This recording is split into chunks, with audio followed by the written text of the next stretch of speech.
আজিৰ সভাৰ মুখ্য অতিথি তথা সকলোৰে প্ৰিয় 10 নং কাজিৰঙা লোকসভা সমষ্টিৰ মাননীয় সাংসদ শ্ৰীযুত কামাখ্যা প্ৰসাদ, বিধানসভা সমষ্টিৰ অসম গণ পৰিষদ দলৰ সভাপতি মাননীয় শ্ৰীযুত কলমুদ্দিন চাহাবে,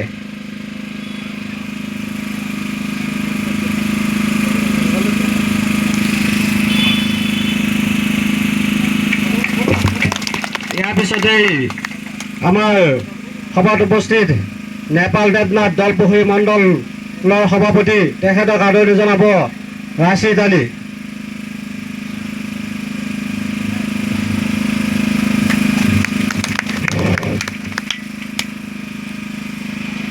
ইয়াৰ পিছতে আমি ইয়াতে আমি আদৰণি পৰ্ব স্থগিত ৰাখিছোঁ। গতিকে যিহেতু নিৰ্বাচনৰ সময়, খুব কম সময়ৰ ভিতৰতেই আমাৰ MP মহোদয় ইয়াৰ পৰা বেলেগ এখন নিৰ্বাচনী সভালৈ যাব। গতিকে আমি আমাৰ